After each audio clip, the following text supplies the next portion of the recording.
Thank you, everyone, for joining us today. My name is Mark Casapoli. I am the Director of Veteran Services for Ulster County in New York, state of New York. And I am also an Air Force veteran, 26 years. I retired as the Command Chief Master Sergeant of my last installation. I've had 4 deployments during my time, been to Iraq, been to Afghanistan. But I tell you, I'm here with a group of people that I am in awe of myself. You hear of my career being a distinguished one, but when I look around this room here, I see some gentlemen and lady here who have provided me with a lot of motivation, and I'm honored to be here today with all of you and to facilitate this discussion and to hear a little bit about our living history that we can get from our World War II veterans and our Vietnam veterans, our author that's on site, and our Gold Star mother. So what I would like to do is have you all do a quick introduction so everybody can know who you are. If you wouldn't mind, just give your branch of service, and you give us your age while you're at it. So we're going to start with you, Jack. Can you give us a quick introduction? Okay, my name is Jack Holder, born December the 13th, 1921. I'll be 100 years old December the 13th. U.S. Navy, joined the Navy April 24, 1940. All right. And a survivor of Pearl Harbor? Survivor of Pearl Harbor, Midway, flew 48 missions over Guadalcanal and the Solomon Islands. This is all in the PBOI, commonly referred to as the Catalina Flying Boat. I was transferred to San Diego under my orders read to help commission a new PBOI squadron and return to the Pacific. But when I got to San Diego, my orders were changed. I started training in the B-24 Liberator. April 1943, I was in Dunksville, Devonshire, England. Started anti-submarine patrol over the English Channel and the Bay of Biscay, which is the western coast of France. Flew 56 missions over the channel. Excellent. All right. Sunk 1 submarine there. Thank you. Can I ask you one quick? Did you know Chick Colella? Armando Chick Colella, Jack? Yes. He passed away. A friend of mine in Rockland County, but he was 100 years of age and passed away a few weeks ago. Yeah. Okay. Oh. Yeah, I did. Yeah, I heard the bad news of him. Yeah. Thank you. Thank you for that, Jack. So I'm going to come down to our next gentleman, Hank. Introduce yourself, please. My name's Hank Kudzik. I'm 96. Don't get upset. I served on 2 submarines. I'm the only submariner here. On the Nautilus, I made 8 runs, war patrols, starting with the Battle of Midway. And then I made 6 on the Gar, and all those patrols were made around the Philippines.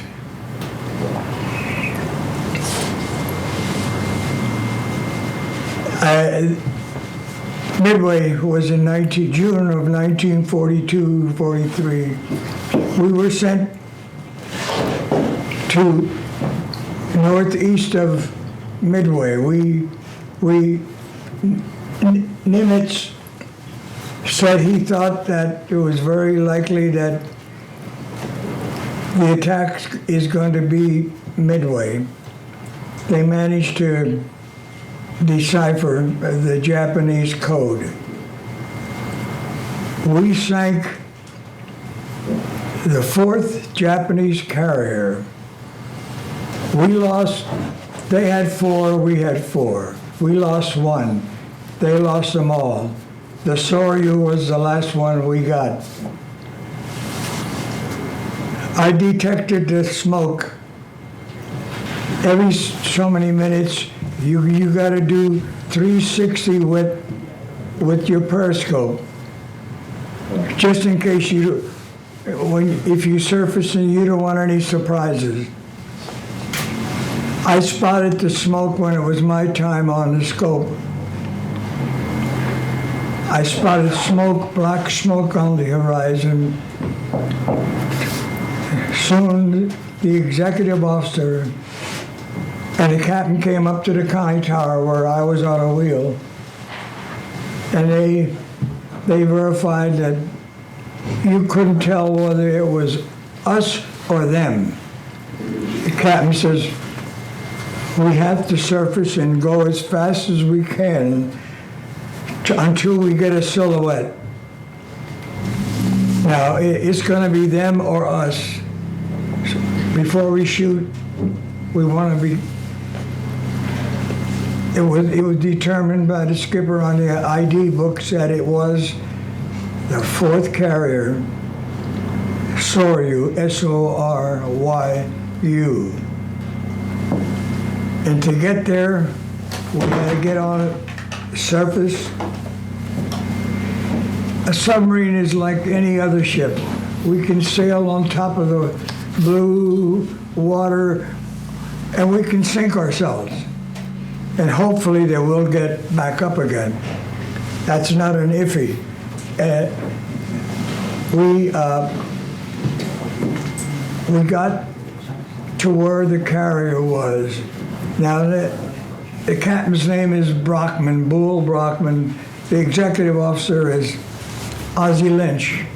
To be in a conning tower of a submarine is very small. In other words, 5 people in the conning tower, it's crowded. You're elbow to elbow.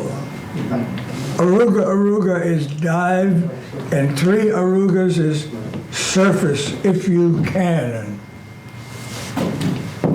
He got to, the captain's talking to the exec officer. Ozzie was a camera nut. He was trying to take a picture of something through the periscope with not much success.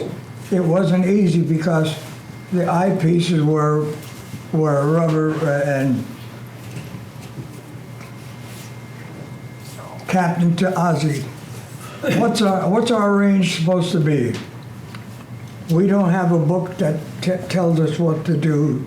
We are writing the book. Usually 1,500 yards. And the captain says, Ozzie asked the captain, how close what's your range to the carrier? He said, 750 yards. Ozzie said, don't miss, Captain, don't miss. That's too close. A submarine torpedo travels 35 miles an hour. He wants to get, if he has to, now he's going to shoot at the carrier, the Soryu, but there's a ship alongside with the escort. There were 2 escorts along with the carrier. We got them both. We got the whole 3 of them. Now, how can we do that without getting killed ourselves? Captain says, make tubes 1, 2, and 3 ready. That was done. I'm still in the conning tower. I'm up on the bridge. I'm up in the control room. I wouldn't want to be any other place other than a forward room loading torpedoes. What's a torpedo made of? 900 pounds of Torpex on the nose. That's going to blow you to kingdom come. A large air flask, and then an engine in the back in the tailstock. Wow. When I first saw that, I said, that looks like the same engine I have on my lawnmower at home. He said, it's a 2-cycle engine. It gets the air from the air flask. And I said, but no way will a 2-cycle engine run underwater. It's impossible. Well, that's what the air flask is going to supply the air to the engine at the tailstock, and the exhaust is an 8 to 10 foot wide wake. Wow. Okay, now with his 3 torpedoes, he fired at the Soryu at 750 yards. 1 hit, 2 hit, 3 hit. The first 2 exploded, and that was enough to take her down. The third one hit, but it did not explode. We had a problem with a pin on the supplier changed the alloy, made it lighter. John Wayne in the movies tried to remedy the condition, So you sunk her down, huh? and we down went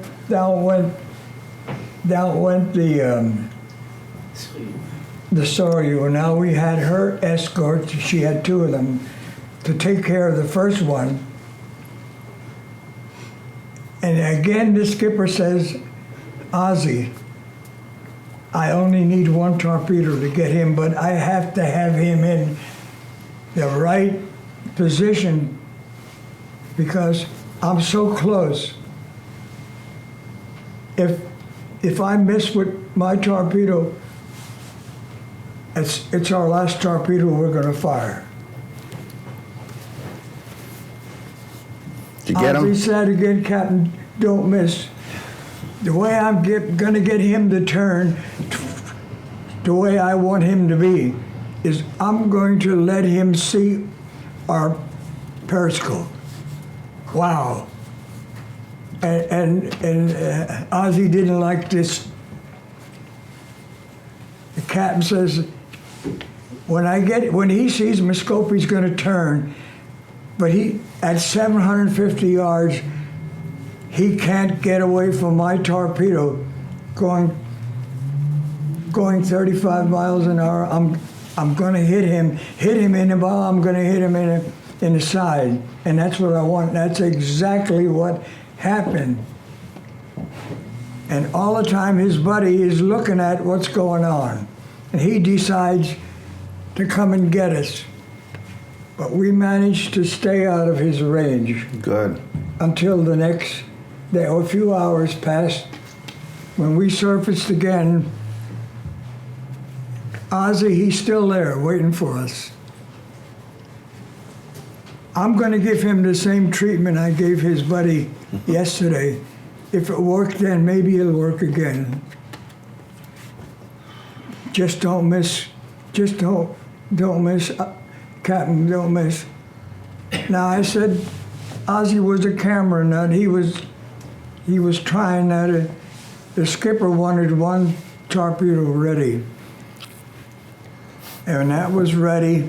And he was in his position. He was going to expose the periscope, and Ozzy must have finally determined how to fasten his camera on the periscope. So everything happened. He started to turn, and he fired. He fired the next torpedo, and he cut him in half. And he was so thrilled. The captain says, Ozzy, did you see it? Did you see it? Did you see it? I didn't see a thing, Captain. The camera saw everything. Wow. Which Brockman didn't know what's going on. Wow, that's something. That's something, Hank. I have it in a magazine. I have it in August of 1942. There's a picture of the first submarine taking a picture of the ship being sank. Hank, Hank, if I could, do you mind if I pass it down to Matt now? We're going to get him to do an introduction as well. We're going to get more to your story, though, sir, okay? So that was quite an introduction. Thank you. That's part of, I got some more stories. Plenty of time. But after I drink a little Pink Lady. All right, so Matt, you're up. My name is Matt Gutman. I'm 96 years old. I joined the Navy in June 15, 1943. They sent me then to pick up our boot camp at Sampson, New York. We spent 7 weeks there training, and then we graduated, and we were given a 7-day leave to visit our family and friends. That was the last time I seen them until the war ended. I then was sent to Evansville, Indiana, to pick up a ship. And when we got there, we found out it was an amphibious ship called LST 553, which stand for Landing Ship Tank. It was designed purposely to invade an island with 250 combat troops and 20 tanks we have in our tank there. Now, what happens on an invasion is our fleet are bombarding and that island that we're going to invade for hours. And then we're going to have a landing force. That's where I came in. I happened to be the boat coxswain taking 35 combat Marines in the third wave at Peleliu. That was a fierce battle. I think that was my fiercest battle in 6 different battles I was in. Anyway, we were, the big admirals and the generals decided that maybe they should just bypass that island because it was only 6 miles long and 2 miles wide. But it had an airfield in there. And that's what we wanted because we were always jumping islands, you know what I mean, to get closer to Japan. Anyway, they said that we could conquer that island within 3 days. They were wrong. It took us 24 days to invade and secure that island. Why? Because the Japanese were all held in the tunnels and caves. Wow. All our guns that were fighting there didn't do nothing. They were all hunkered down in their caves. They only come out when it was advantageous to them to win a battle. And that's why it took 24 days. Okay, we conquered that, and we had that airstrip. Good, our Air Force could use that. Our next invasion was in the Philippines at Leyte. At Leyte, that was a big sea battle between our fleet. In the meantime, we were invading that island. Had that Japanese fleet won, they would have come down, they would have annihilated us because we only had aircraft guns on there. They could be a mile away and kill us. And hell, we'd have to get up close to them for our guns to even penetrate them. Well, it was to our advantage that our fleet won. From that battle, they decimated their fleet. Their fleet from there on was nothing. Well, we conquered that island. Hey, Matt, I was going to ask you a question. How many different islands then did you guys I invaded invade? 6. I invaded, my ship and I, and the crew invaded 6 islands. Wow. The first was Peleliu. Yep. Then it was Leyte, Mindoro, Lincoln Gulf, and Subic Bay. And then the final, largest battle in the Pacific was Okinawa. Wow. And we invaded that on Easter Sunday morning, April the 1st, 1945. I happened to be in the first wave with troops. And guess what? Nothing, no firepower came at us at all. We didn't understand that because every island we did, we always got firepower. They left all our troops land on that island. All of them, all the different waves. They in turn were in their tunnels. Yeah. That's what escaped everything. They only come out when they wanted to. And that, it took us 3 months to conquer Okinawa. Now, since we left Okinawa and went back to the Philippines at Buckner Bay, we were all getting ready to invade Japan itself. And that was scheduled for November the 1st. Never happened. It was estimated that if we invaded Japan, we'd have lost over 1 million men. Wow. Because all our civilians would be fighting us. Yeah. That didn't happen because they dropped the first atomic bomb on Hiroshima on August the 6th. They didn't surrender. So we dropped the second bomb on Nagasaki. Yes. Those two bombs killed over 70,000 people in each one of those islands. The Japanese finally surrendered on August 14th. We were happy. We were in the Philippines in Buckner Bay. I bet. All our ships there shot rifles and bullets up in the air. And the admiral stopped that. He said, my God, the ship it's over. My God, we'll probably kill somebody. So we stopped. Great. We stopped. That's great. All right. Yeah, we stopped. Thank you, Matt. Awesome. Charles, I'm going to ask you to give us an introduction as well. All right, I'm Charles Brooking, United States Navy. I served on PT boats, motor torpedo boats, or as we PT men called it, plenty tough. I served in the South Pacific and basically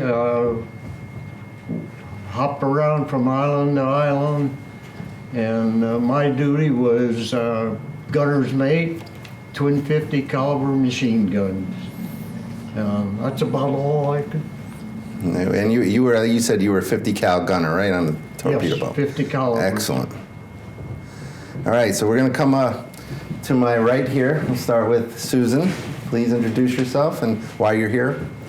Well, my name is Susan Price. I am 63 years old. I am an Army veteran, the daughter of a Marine, and I am a Gold Star mother to Marine Gunnery Sergeant Aaron Michael Kennefick, who was killed in the Ganjgaw ambush September 8th, 2009, tied to 2 Living Medal of Honor recipients, Marine Dakota Meyer and Captain Will Swenson. I'm here because I am my son's voice. My son makes up the 1% of Americans who had given their life for our country so that the other 99% would have a voice. Yes. Thank you very much. Hey, Alan, why don't you give us an introduction? My name is Alan Moskin. I was born in Englewood, New Jersey. At 17, I graduated high school, started at Syracuse University. And when I hit 18, like most males at 18 in World War II, we got a draft notice from the government. It said, greetings. I always remember that word, like you were going to a wedding or bar mitzvah. I don't know why they picked the word greetings. It meant you reported for a physical exam. I passed the physical, went at the United States Army.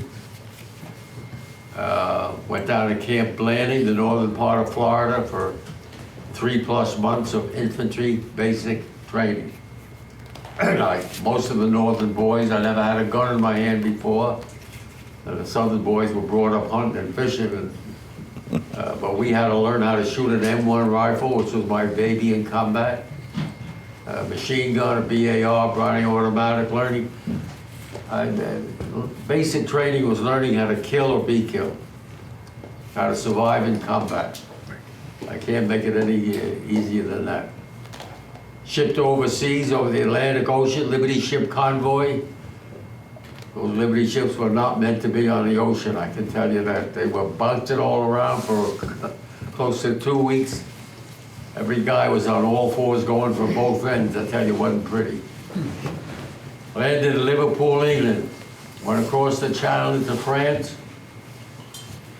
And they got sent from a replacement camp up to the front line to join the 66th Infantry Regiment, 71st Infantry Division, part of the 3rd Army, led by General George S. Patton himself.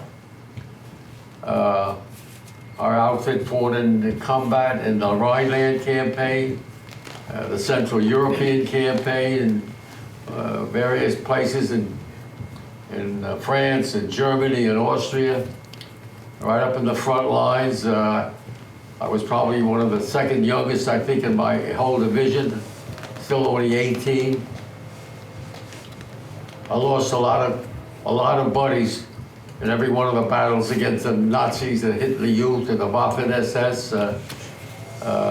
War is hell. I tell everybody now when I speak. By the way, I didn't speak about this for 50 years after the end of the war, because I'm sure I was messed up with PTSD and nervous about speaking. I never heard the term PTSD in World War II. They go shell shock or battle fatigue, I think it was. Yeah. They act like you were crazy, whacked up, so they didn't know how to treat it. You had to fight your way through it. So I decided after the war ended, I was also a member of the Army of Occupation. I was almost going to leap out, but I got to say that near the end of the war, we were liberators. We liberated a sub-camp of Mauthausen called the Gunskirchenlager. And we entered that camp. It was the most horrific sight I've ever seen or ever hoped to see. The skeleton-like bodies all over the damn place. The people that were alive, if they weighed 70, 80 pounds, emaciated, sores all over the bodies, the stench.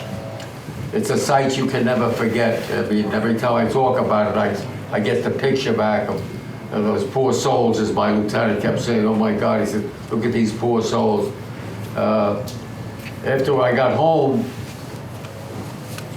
I was scared if I talked about it, I'd bring back all those nightmares. I'm sure we didn't know what PTSD was. They say shell shock, crazy. That's right. So I didn't want to talk about it because I was scared I'd bring back one was a member of the Army of Occupation. A lot of the guys next to me said that I was screaming in my sleep and shouting, and I remember sweating a lot. I guess I was going through PTSD, but we didn't know what that was in those days. So when I got home, I said, I'm not going to talk about it. I took a key, and I locked up that part of my brain, threw the key away. Anybody asked me what I did, I said, I did my job, I fought in the war, that's all, that's it. And they got the message I wasn't going to talk about it for 50 years. And then in 1995, I moved up to Rockland County, where I live now. I'm a Jersey boy originally. And a lady at the local Holocaust Museum in Rockland County heard what I just told you. Somebody told her, I guess, that Moskin was a liberator. And she called me on the phone and said, Mr. Moskin, please, you got to speak to the young kid. They got to hear the story. And I said, I'm not speaking. I got a little rude, actually, because she shook me up. And I hung up the phone a few times. But she begged me to speak, said, try it one time. If it's too much for you, I'll never ask you to speak again. So I spoke for the first time in October of 1995. And baby, since that date, I've been a busy boy speaking all over the place. That's right. My daughter says, just Google my name and then tell the kids I'll see it all over the internet. It's like a calling with me now. I want the young people in particular to know what happened back then. So they got to make damn sure that what I saw back then never happens again. That's right. And that's why I'm going to continue to speak as long as God gives me the strength. Because these young people, they got to learn a little more about history and dates and things. I'm a little upset with our educational system. I don't want to be negative here, but a lot of these kids don't even know dates that we all knew. You know, Pearl Harbor and all that stuff. And I think we got to speak and let these kids know what happened and to make sure it never happens again. Well, that's what we're doing here today, Alan. So, and just a little history with Alan and myself. He's the only person I'd known before this event. My wife, who's a school teacher in Washingtonville, New York, told me one day, you have to bring this guy to the base when I was still in active duty to speak to the troops because his message was so powerful. So I got in contact with Alan. We brought him into the base, and he was able to go a little bit more in depth with the men and women than he could with the students at the school, and I think it was good for him. But it was even better for us to have you there. So thank you, Bob. You're next. I'm up, I guess. I'm Bob Smith. I served in Vietnam. I served in the U.S. Army in Vietnam, 1968 to 1970. The reason I served an extra year, my mother wrote me a letter saying that my brother was going to get drafted. So I had nobody at the time. I wasn't married or nothing. So I said, don't worry, I'll take care of it. So I did an extra tour. But my brother flunked his draft. So I got stuck there. I went to Vietnam in 68, February, during Tet. It was an experience and a half for me. Trying to think here, going on like this here. This is new for me here. I've been only speaking about the last 10 years, coming out of my shell, I want to say. You know, I had uncles served in World War II, the Navy and the Army, and they never spoke to me about it. We never spoke on each other. When I come home, my family never spoke, asked me what happened in Vietnam or anything like that. You know, war is hell, that's all I can say, you know. Right. I was a sergeant, ended up as a sergeant, squad leader in December 68, and I was a sergeant all the way through. I was infantry, and I was in charge of 10 guys, and my men were my family. Oh, yeah. You Absolutely. know? I mean, I worried about my men. Yeah. You know, How old were you? I was 18 years old. And you were squad. 18. You were squad leader. I have a letter I'm going to, Wow. for Bob tomorrow, I want to read at the closing. I wrote home, it's called The Soldier's Last Words. I wrote it, a friend of mine, we both sat down, and he was my platoon leader, and he goes to me, he says, well, let's write, you know, first he was a wild guy, glory hound.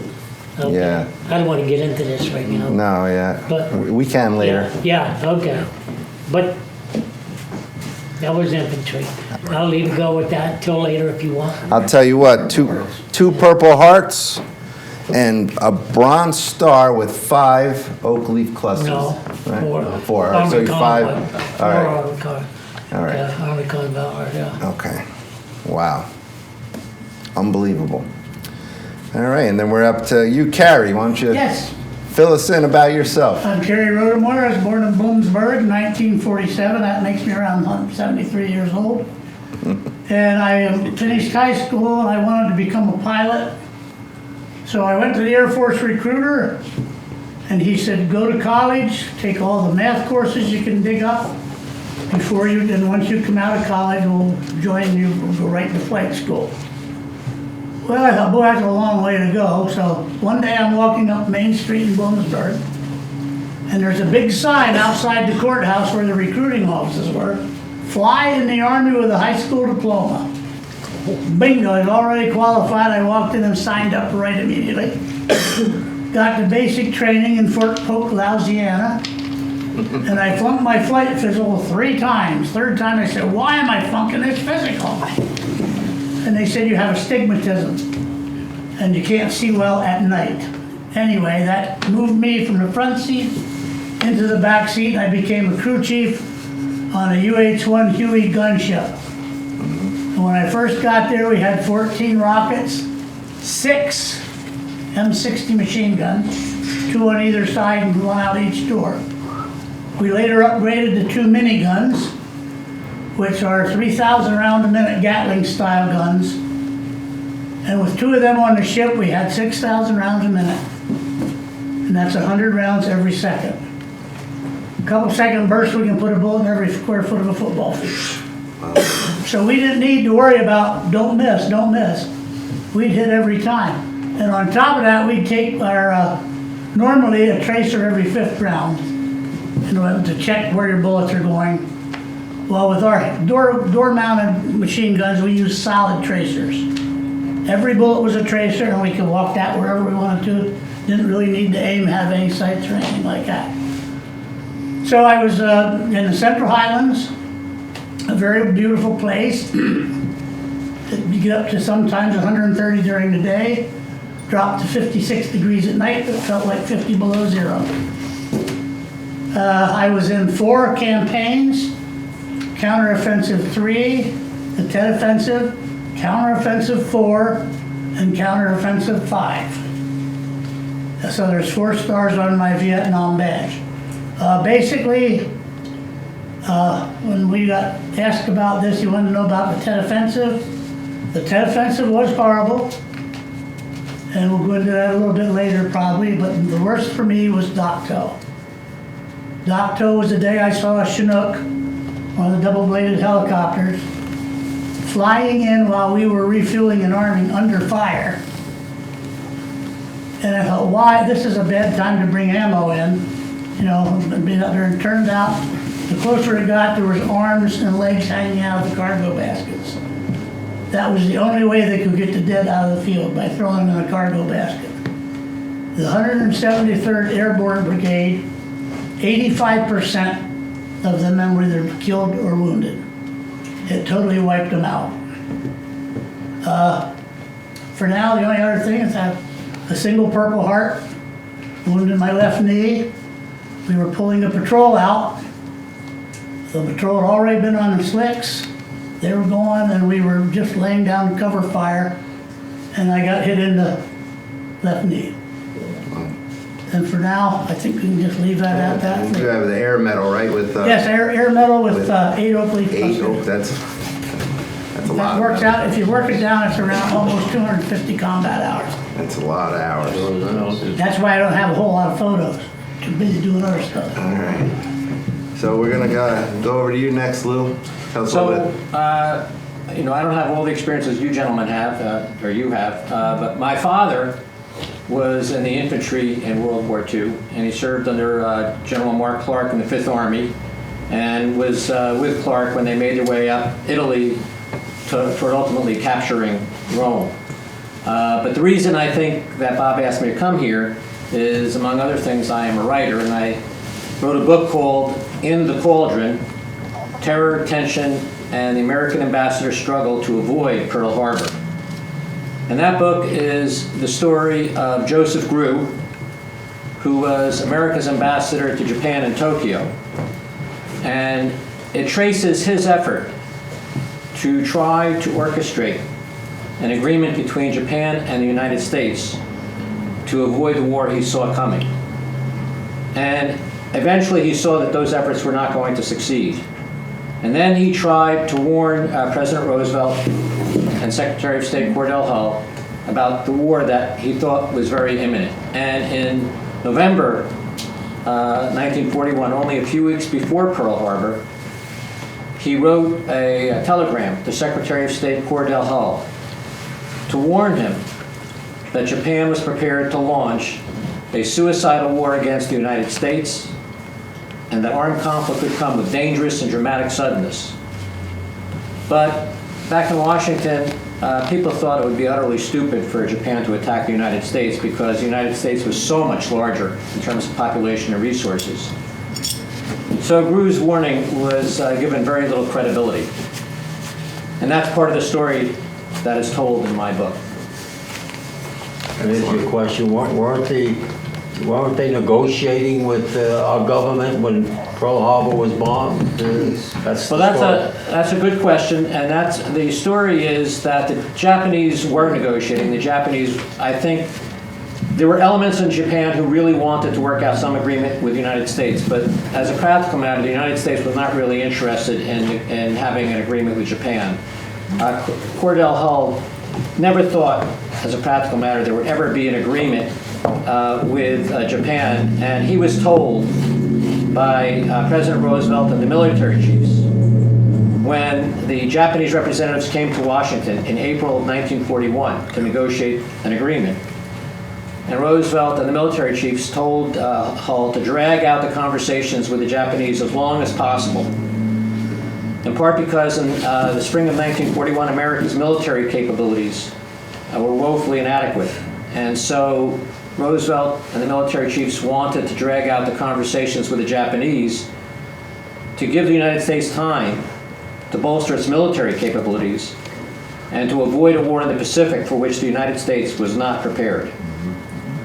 And so that's part of the story. By by November, December of 1941, the Japanese had realized that the United States was not really interested in an agreement, and they felt that they were either going to succumb to American pressure or, as I said, launch a suicidal war against the United States. And given their pride and the samurai perspective they had, they decided they'd rather face annihilation than endure the humiliation of succumbing to American pressure. Wow. Great. I'd like to interject something. I'm a Pearl Harbor survivor, I know. and as you certainly know, Japan had prepared for this for 12 years. They had prepared for this war for 12 years. Don't you think that if they had delayed it, it would have happened later? It's, to speculate about the future, about what would happen, I would say this about that. The Japan always regarded to some extent the United States as an enemy. Yeah. That's true. And there were elements in Japan, in the military, who were eager for war. That much is true too. That's right. But there were a lot of elements in the Japanese society and government who were not. And the person who planned the Pearl Harbor attack was a guy named General Yamamoto. No, I know him well. Yeah, okay. So Yamamoto is the one who urged and tried to push Yeah. this Pearl Harbor strategy. Yeah. But he did it in part because, what I mentioned a moment ago, they saw the writing on the wall that the United States was never going to enter into an agreement. The United States had imposed sanctions, and Japan had a choice of, from their perspective, Japan had a choice of just succumbing to American pressure or fighting this suicidal war. But even Yamamoto was very skeptical about launching a war against the United States. And in September of 1941, he told his superiors that although he was pushing this Pearl Harbor strategy, he said a war with so little chance to succeed should never be fought. But at the end of the day, and he was supported by that by the emperor, but like I said, at the end of the day, they just decided that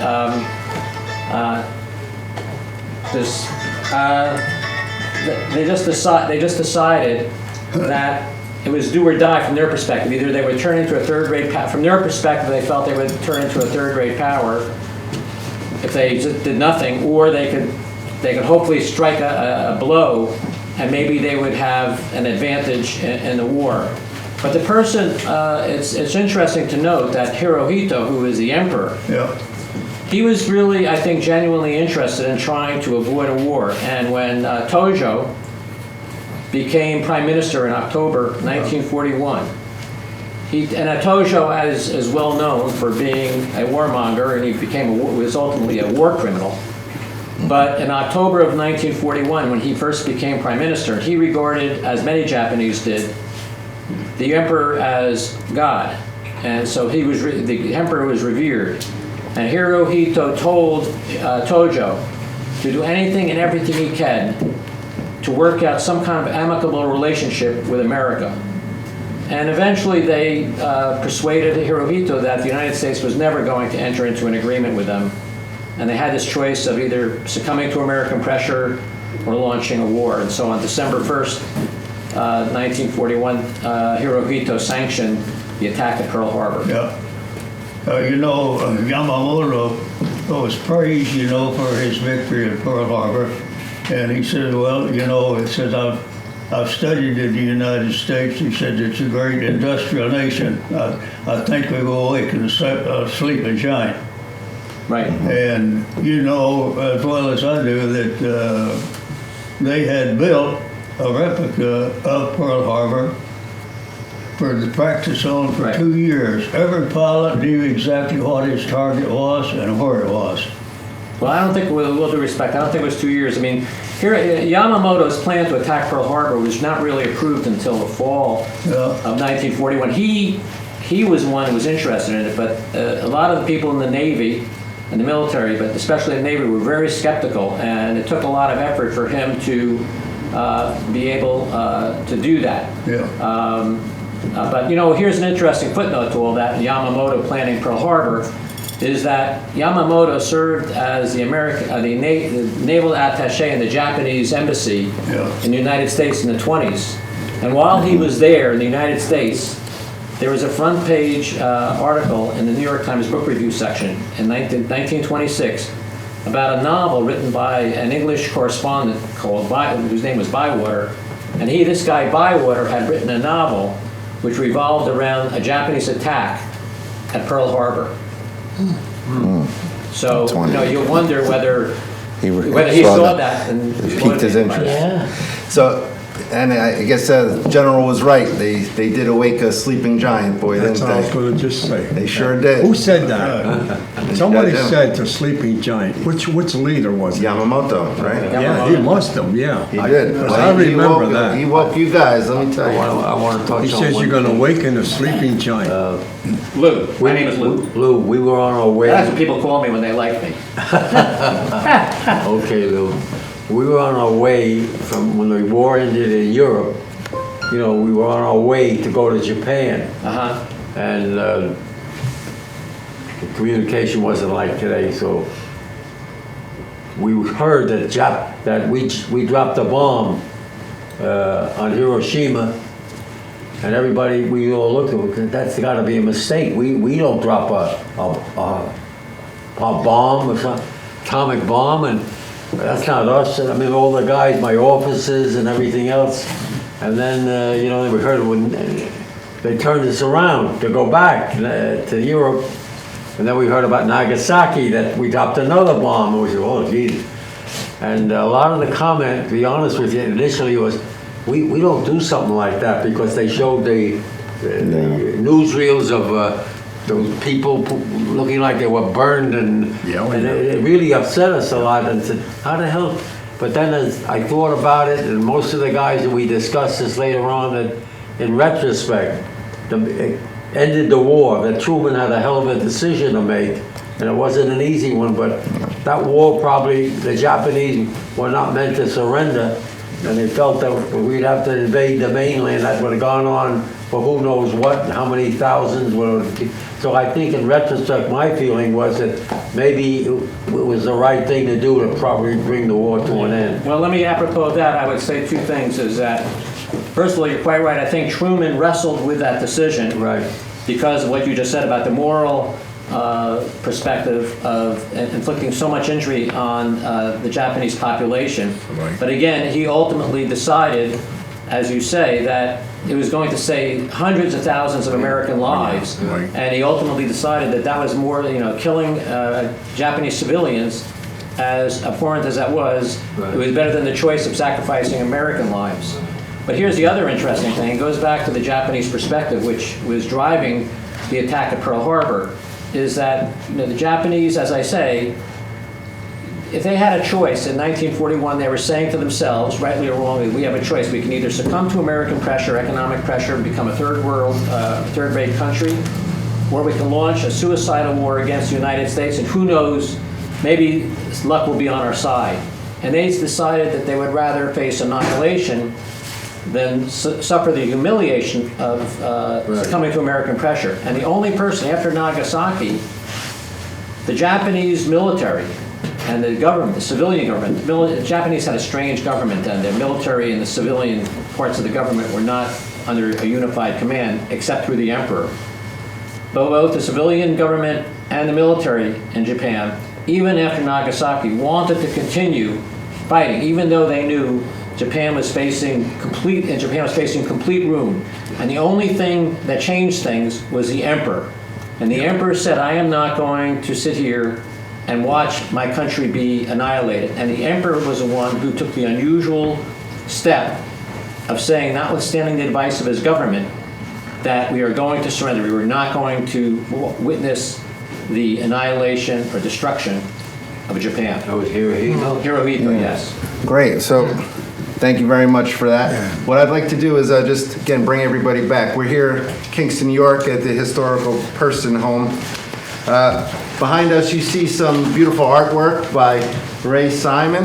If you look here over my left, you see the beautiful picture here that the original is actually at the Lincoln Memorial in Washington, D.C. And I'm here with our World War II heroes, our Vietnam veteran heroes, our Gold Star mom, and our resident expert and author. And as you see on my left here, I have all of our Navy, our salty Navy guys here. We split them up. And on my right, it worked out perfectly with the Army, our grungy Army. But you were in the Army, man. So this works out perfectly. Aren't really So, Marines yet. yeah. But I do have a couple questions I'm going to ask, specific people, and we'll let it kind of go back and forth. But first question I have, and I'll look to the Navy side here. I'm going to look to you here, Matt. Yes. What are you most proud of for your time in service? Well, like I said, I joined when I was 18. I just come out of high school. I didn't know nothing about the Navy. And I had two brothers in the service prior to World War II. One was a Navy and the other was in the Army. And while I was in junior high school, I used to wear my brother's Navy cap, the white one. Went to school with it. So I favored the Navy, that's why I joined the Navy. My enlistment was for 6.5 years. I wanted to be in the Navy because if I'd have been drafted, they would have probably drafted me. I didn't have no choice then. Yeah. They would have drafted me in the Army and Marines, and I didn't want that. We all go in the Army. So I went to the Navy. Right. Now, what I've learned a lot. I've worked my way up from a seaman to chief petty officer. It took me 16 years to become a chief petty officer, and I served for 22 years. The remainder I was a chief. And that was my goal. Any man on the deck force as a seaman, if he wants to make a career, he wants to be up there as a chief. Our chief boatswain mate, which I was the leading chief on that ship. Now, Hank was a chief torpedoman's mate. We had chief of gunner's mates. We had other chiefs. But the senior chief on the ship was a boatswain because he'd come up the hard way without any schooling. And it took years because you just couldn't jump from seaman up to chief. You had to have a certain amount of years to advance, and then you had to pay a test. You had to pass the test. If you didn't pass the test, you weren't elevated. So it took a long time, and that's the pride I have now that I succeeded doing that without a college education. I got an education in the Navy. Excellent. Is it true that in the Navy, once you make chief, you eat a lot better than the rest of the sailors? No. All right. That's what I heard. Now, let me correct that. The submariners, they did have the best food. Yeah. We ate the junk. They had the best food. All you gotta do is open the door and shut it. I'm going to throw it to this side, so I'll ask one of you two, what are you most proud of in your time? Oh, me? Yeah, I'll go with you, Bob. Who, me? Give me two Oh, pronouns. go ahead, Roy. Give me two pronouns. Who, me? Go ahead. Go ahead, Bob. Go ahead, Bob. You're the Oh, last. me? proud, yeah. Okay. Most proud I was to achieve what I done in Vietnam. Saving many of my friends' lives. But proud to be in the uniform until I came home. Yeah. I gotta go to head. Until I came home, but Yeah. to encounter what we encountered, I don't know if you want to say this on paper or what, Yeah. Just to have gotten through what you got through. Yeah. Be proud. So I know you said you had a full career. Yes. How long did you serve in the military? I was 2 years active and 8 years reserve. Okay. How many years were you? 3 years. And your son was a gunny sergeant? He was 12 years. 12 years? I want to say one thing. I want to emphasize this in my own opinion. World War II, the patriotism was so sky high in this country. Very much. When the Japanese bombed Pearl Harbor, guys were lying about their age at 15 and 16, running to the draft boards to fight. When I tell these young kids today when we speak how strong we wanted to fight for the country, the greatness of this country, they look at me like you wanted to fight. I wish I could feel the patriotism again Let me add to that we that had if I then. will. When the men went to war, the women stopped in and went to the factories Absolutely and helped us true. build it. The whole country was together. I really commend those women. Right. And those families. I agree. We were all together. Absolutely. All together. Absolutely. To win that war. That's right. And I just wish I don't feel I'll be honest with you, I don't feel a patriotism like we had back then. It's just something hard to put into words. Yeah. This is a different. It's a Well, different we did- generation. Especially after Afghanistan. After what's happened recently with Afghanistan, I know that kind of reopened some wounds with a lot of Vietnam veterans. Yes, they hearing got what treated happened, badly. what What happened after What we a left disgrace Afghanistan that or on our way out. Yeah. Is there care to About 11 years, remark about that? 11 years in Vietnam, Right. 58,723 lives lost in Vietnam, women and men and women. Yeah. And they're still dying on a daily basis from stuff we brought home, and Agent Orange, the gift that keeps on Yeah. giving. That's right. But the only thing I can say that I'm proud of about Vietnam is the job the gunships did, kept a lot of names off that wall in Washington DC. Amen. Yeah. Because that's all we did. Didn't matter what the weather was. Didn't matter where it was. They called, we hauled. I've flown in fog so thick you didn't know where the hell you were. We flew in heavy rain. And I mean, we flew, you ain't lived till you heard a 55 millimeter shell crackle underneath your helicopter as you're flying. Yeah. Have something, Lou? Well, yes, I wanted to add something of historical perspective in light of these comments. In late 1930s and 1940 and early 41, President Roosevelt was more focused on Hitler than he was on Japan, because right. he was focused on saving Great Britain, and he saw what Hitler was doing, and he really wanted to get into war and fight Hitler. But one of the things Roosevelt knew, or sensed, was that as much as he wanted to go into war, he said, I am never going to be able to sustain the effort it requires to get into the war and succeed unless I have the support of the people. And isolationism was still strong. And so it wasn't until Pearl Harbor happened when he suddenly had, because of that event, suddenly had people supporting American involvement in the war. And I think your comments about the fact that people supported the war made a huge difference. And I think to some extent our experience with Vietnam and Iraq and Afghanistan, I think that, I don't think there was the same level of support for the war that there was World War II. And I think that made it more difficult to prosecute the war. I want to add something about President Roosevelt. When I was a kid, in my neighborhood, everywhere, we loved President Roosevelt. Yes, he I mean, was. he had a voice. He's on the radio. He spoke. Everybody listened. There was a love for President Roosevelt.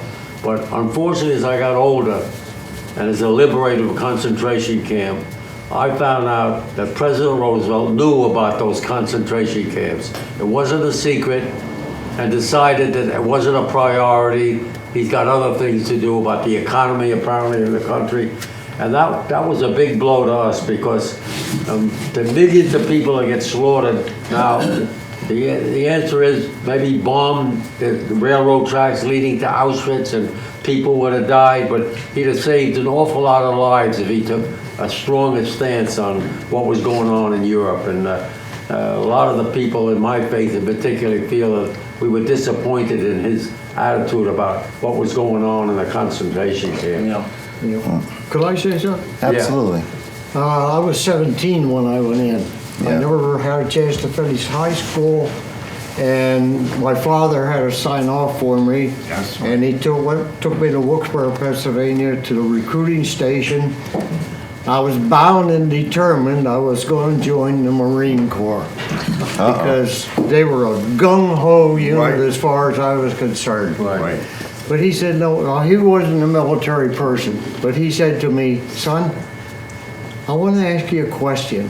Where do the Marines and the Army sleep during combat And what condition are they in? He said, usually a foxhole and it usually got In the water ditch. in it. Yeah. He said, in the Navy, you usually have a dry bunk and 3 square meals a day. And you have a So I joined the Navy. And you have a little mat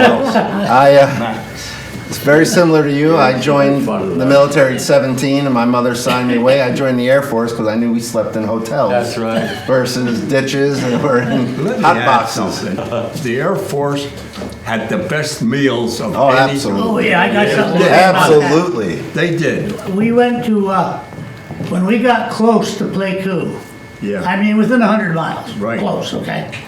We would fly there for lunch at the Yeah. Pleiku Air Base.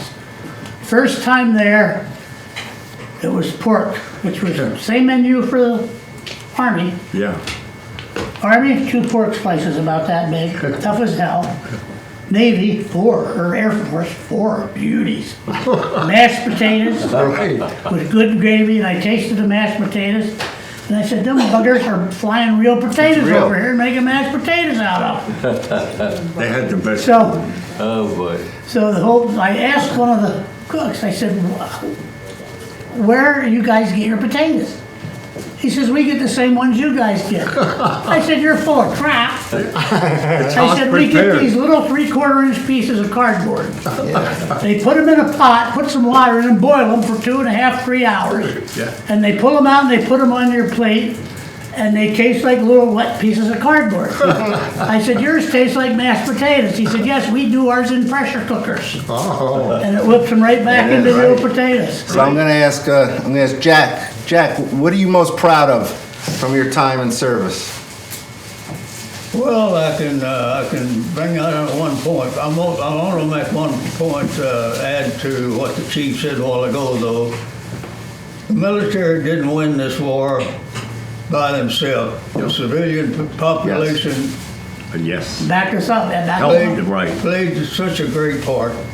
Yeah. They've got to be commended for that. That's why it's the greatest generation. Yes. Following Pearl Harbor, I've had people, so many people ask me, so why did I want to go to Midway? For one word, revenge. That's right. Yep. We took a beating at Pearl Harbor, and we returned the favor at Midway. Yeah. That's awesome. Yeah. I was in the aircraft. I'm PP-23, my squadron went to Midway April 26, 1942. I was in the aircraft and reported the aircraft, the Japanese fleet coming to Midway, 450 miles northeast of Midway. The first aircraft that spotted the Japanese fleet reported, but their message was garbled. My message went through. And, you know, I was really disappointed when, after September the 2nd last year, when our own Secretary of the Navy praised every unit in the Navy except the patrol planes. Everyone. This war at Midway could have been so vastly different if we had not reported their position. Yeah. Great point. Can I ask Jack a question? So when you say you were a Pearl Harbor survivor, I have 2 questions. Where were you on that morning of December 7th? I was on Fort Island. I was the PBY crew member. Oh, I'm sorry? PBY, the aircraft. But where were you? I mean, I understand, because that's the second part of my question is, when did you first realize that the Japanese planes were coming toward Pearl Harbor? I had the duty that day. When we fell in for muster, we heard a screaming aircraft, and moments later, a terrible explosion. We ran outside. The first bomb that fell in Pearl Harbor hit BP-21's hangar, which was 100 yards from mine. We seen all the aircraft in the sky with the rising sun insignia, but you immediately what happened. Okay. It was an early Sunday morning, right? Yeah. Very early Sunday morning. That's right. It was about 5 minutes to 8 o'clock. Right. 5 minutes to 8. Right. Now, did you try, when the bombs, did you try and get into your plane to take off? No, half of our aircraft are on fire. I see. PBY, of course, has the trailing edge, half of the trailing edge of the wingspan is canvas. When the bomb dropped on P-21's hangar, half of our aircraft are on fire. I see. The captain's aircraft was in the hangar undergoing a 30-hour check. It was ready for flight, loaded with two 1,000-pound bombs. The captain and his crew flew for 19 hours looking for the fleet. Found nothing, of course. Wow. Okay, All right. thank you. Thank you. So I'm going to ask you, Gold Star mom here, what are you most proud of with your son's service? Well, my son was a stellar Marine and a stellar son, and he just was a good man, and he cared about the men next to him, and he did everything that he could in his power to have their back and to mentor. And he told me once, he said, "Mama, I know how to build young men and women up without breaking them down." So I'm just proud that he was a good human being and a contribution to humanity. You said how many years was he He, serving? just over 12 years, he was to be a lifer, and he had 2 Purple Hearts and 2 Bronze Stars, highly decorated intelligence Marine for He Recon. must have made gunny very young. He was 30 and a half years old, and when he passed away, he was 3 credits shy of his master's degree. All right. Yeah. I'd like to ask this gentleman one more question. Sure. I know you're well aware of this, but prior to Pearl Harbor, FDR was briefed every morning on their position when they left Japan. We had 5 listening stations set up around the world. 1 in San Francisco, 2 in Seattle, 1 in Wake Island, 1 in the Philippines. By triangulation of those transmissions, he was briefed on the exact position. Now, the speculation is today that he wanted this to happen so we could help the British. Well, I mean, I think the speculation is that Roosevelt wanted Pearl Harbor to happen so he could get involved in the war. That's right. Yeah. I don't think, I'll respond this way. There's no question Roosevelt wanted to get involved in the war. Yeah. He did not want to get involved in the war with Japan. As I mentioned, his focus was Germany. That's right. He wanted to fight Germany. He didn't want That's to fight right. Japan. That's the reason he wanted to save Britain. Yeah, right. Yeah. But there's no, I mean, I've looked at all the most personal notes, handwritten notes of conversations, everything. There's no evidence that President Roosevelt or his cabinet knew in advance that Japan was going to attack Pearl Harbor. There's a lot of books out there and articles about people, radar and things like that, that they heard the transmissions with the Japanese, that they knew what the Japanese were doing. There's a lot of information, articles, and discussion and speculation about that. And I'm not an expert on that, and it may be that some people had a fix on what Japan was actually doing. But I can tell you, Roosevelt did not know, and it's just logic. If Roosevelt had known that Japan was going to attack Pearl Harbor, and if he said, "Oh, this is going to be a great excuse for me to get involved in the war," well, what he could have done is he could have made sure that the people in Pearl Harbor, the military, the Navy and the Army, were well prepared so that when Japan did attack, they could decimate the Japanese forces. And he would still, and so the United States would come through unscathed, would look good, and he would still have the same excuse of feeling that we had been attacked and could go forward. But instead, the people in Pearl Harbor, the military and the Army, were not prepared. The military commander, Walter Short, and husband Kimmel, the head of the Navy, they were going out to play golf on the morning of They December. were playing golf, and for years I blamed Kimmel and Short for this, but Yeah, a lot of- they didn't know him more about it than I did. Well, I'm just Can I saying, interject as a Vietnam veteran? May I We kind of got the same military leaders right now we had back then. May I add something to that Pearl Harbor? Sure. Had Roosevelt known ahead of time, he would have he would inform our fleet to disperse. Right. We wouldn't be caught in that Right. harbor with all them ships. Well, that's what I'm saying. He He would could have done disperse our navy. I Right, he agree would have with done things, well, see, For the other thing sure. is, he would have done things. I don't think he knew it all. that. No, I Yeah, don't. well, I can tell you that I've looked at these private communications. Right. Nobody, there's no information that he knew specifically. Now, the other thing to bear in mind is, interestingly enough, again, bearing in mind Roosevelt really wanted to fight Germany, Boy, we never really declared war on Germany. What happened was, after Japan attacked Pearl Harbor, They Hitler war on declared us. war on us. well, I was gonna say that in my speech. Right. When the Japanese bombed Pearl Harbor, 3 days later, Germany and Italy declared war on the United That's I know, States. they gave- Right. that 3 was- days later. That was the gift, that's what, Roosevelt Right. was happy about that. Right. All right. Well, there's also, I read stories about Russia was worried about being attacked by the United States, or being attacked by Japan, and they were informed, don't worry about Japan, they have their eyes elsewhere. I don't know dates or anything, but it'd be interesting to find out when that happened. I never heard that. No, I didn't either. Could have been possible. Yeah. It's true. Could be. I mean, you've said it multiple times. War is hell. It Right? is. War is hell. It is. And all generations of war have suffered losses. I myself and my base, we lost 3 airmen killed in action. I'm going to ask you, Alan. You know, after all these years, what still keeps you up at night? Watching Turner classic movies.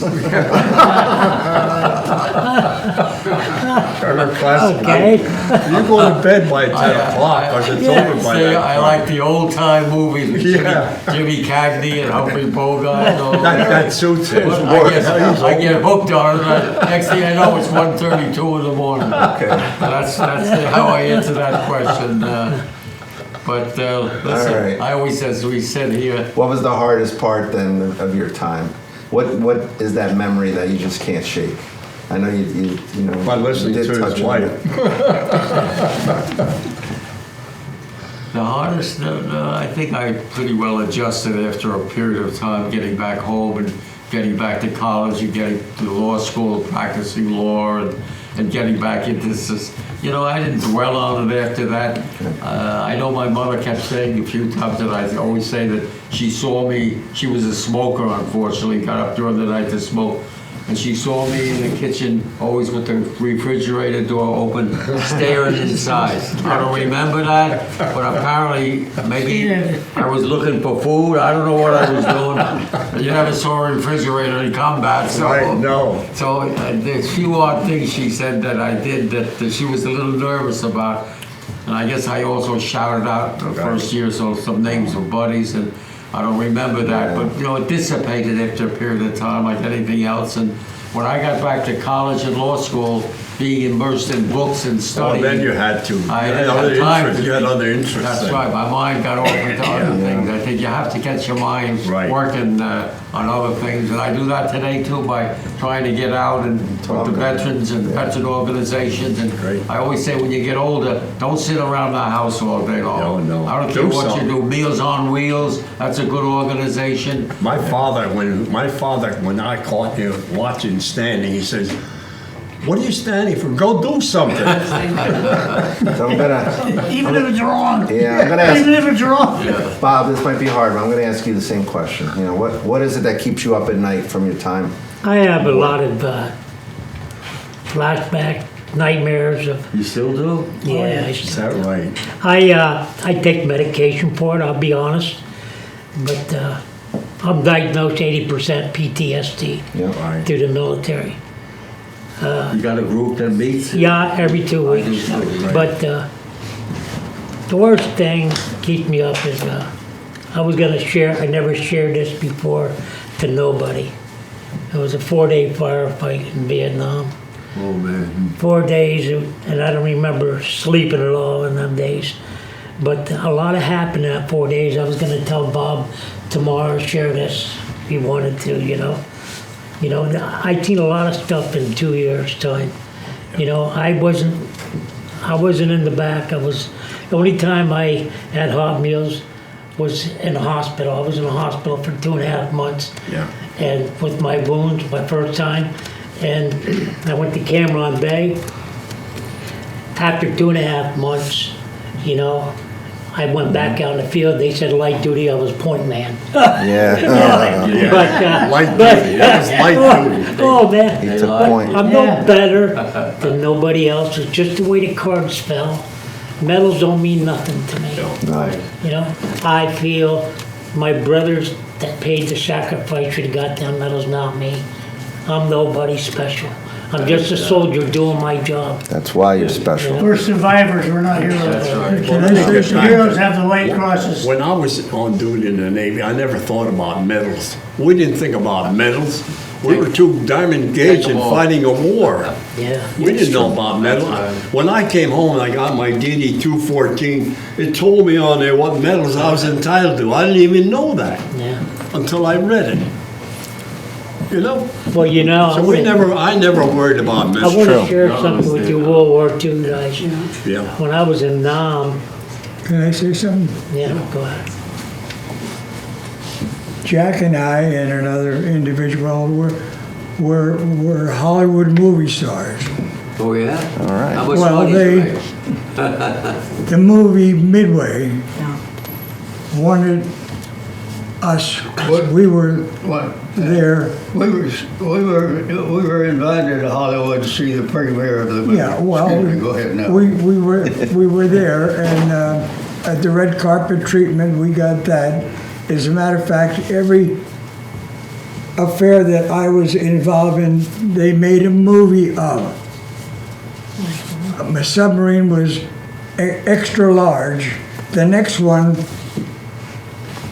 after the Midway, was Macon Island, and John Wayne was in that, not John Wayne, but Randolph Scott was in that movie called Macon Island, which we were a part of that, our submarine. We actually, we had large guns, and we were responsible for blowing up a lot of what the Japanese were using. The third one was I liked, and yes and no. There were French-speaking missionary nuns, 24 of them, on a little island called Thibault, which was right next to Bougainville. Now, I was contacted, my daughter lives in California. They're doing a documentary right now on the, and I'll tell you about the French-speaking missionary nuns that we had to take off of Bougainville. Everything on a submarine, if anything, happens at night. Now, the ladies had a land trek from Thibault onto Bougainville. They did that all right. Everything depended on a little pen light, which meant one pen light from us, one shot of light from them, which is supposed to indicate that they're in the right spot, and so are we. We are always on landings. We make ourselves so vulnerable. We run till we run aground till the bow hits, and then now to get out of there, we got to back up and turn around and get the hell out. So when these lights, so the ladies came on board, and our chief of the boat and another. They went ashore to help them, and the natives. Now, for ladies to get onto us, can you imagine if you ever saw a submarine? It's not easy to get on. A submarine, the superstructure comes down on the round part of it. So the natives made makeshift ladders to get them on board. Now, what I was doing there, I can tell you, actually, I had two of us, another sailor and myself. we were to guard the submarine from anybody coming and blowing us up. In other words, I had a Thompson machine gun, he had a Thompson machine gun. The number of people that we had to evacuate, they asked for help. There were 24 French-speaking nuns. 4 of them were from California. In addition to the nuns, there was a husband and wife, and they had a child. The nuns were going to take those people. The child was about 2 or 3 years old. Well, he didn't like what was going on. This kid. And when the ladies start to come up and we get them down now, I'm sure these ladies didn't know how to get up and down ladders. But the kid, they handed me the kid, and I took him to where the one hatch was, and I was gonna put somebody to take him. When he saw the red light, he must have thought it was fire, and he let out a scream that the whole island heard it. And the captain, I heard the captain on the bridge said, "Shut that kid up, shut him up." And that's when I dropped him. I was holding his feet, but there was somebody down there to catch this young fellow. And he could yell all he wanted then, it didn't make any difference. And in addition to the nuns in this couple, there was a mother with her daughter. And she was begging the nuns to take, she didn't want to go, but take my daughter. Her daughter was about 14, 15, a beautiful lady. And the nuns still didn't want to take, she said, "You don't have to take me, but take my daughter. I know what they're gonna, when they find out what went on, they're gonna be very, not kind to the Japs were not kind to anybody." And then I heard the captain again on the bridge. He says, "If they don't take her, we'll take her. Nobody stays behind." So we had ourselves a nice young girl, but we managed to convince the nuns and to take the mother and this beautiful, her daughter. That's great. And then it was time to back out. All right. And now there was a vessel in the distance looking at all this, and they were just waiting their time to blow us to kingdom come.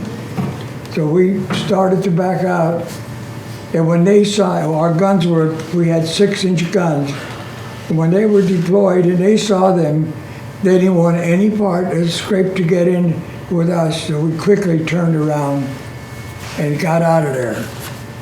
And the next stop was Espiritu Santos. I keep saying that the nuns didn't like to be on a submarine. Well, a lot of people don't like a submarine. Captain says, everybody's gonna get off of the ship. And we're gonna have a luau. The nuns are gonna get off. And so we did. Oh, they loved that. And he said to the ladies, he addressed the ladies that you don't have to go on board anymore. I have a surface ship that's going to Darwin, and he'll take you. He'll take all of you, and you don't have to go to, Wow, that's a great story. Yeah. That's great. And you know the. What was the other one? The other lady and daughter, was she missionaries? No, she was not a missionary. They're doing a documentary now, right now. Well, they did everything that is written about her. I'm involved in it somewhere around. Yeah, but what was she doing there on the island? What? Who? No, she wasn't on the island. Oh, I think She came with the. Espiritu Santos was not involved in the war Got at it. all. There was no fighting. They were No never- Japs. Yeah. No Japs at all. But Well, anyway, I'm going to ask Charles a question then, if that's okay.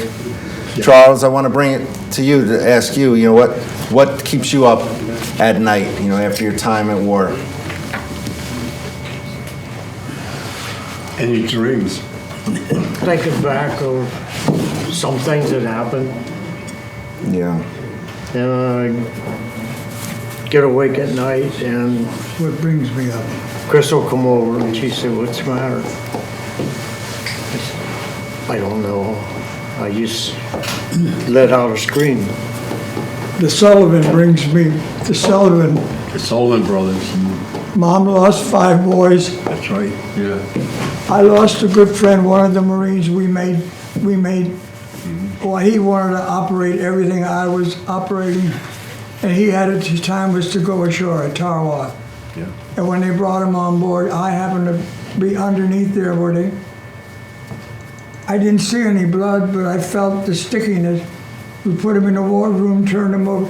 Here is my Marine I made friend. I'll never forget his name, Harry Merrick. I want you all to know that.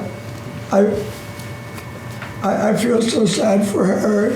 We talked about what we're gonna do after the war, and go to school, and when they turned him over, he had a pencil wound in the front of his chest and a big blowout in the back.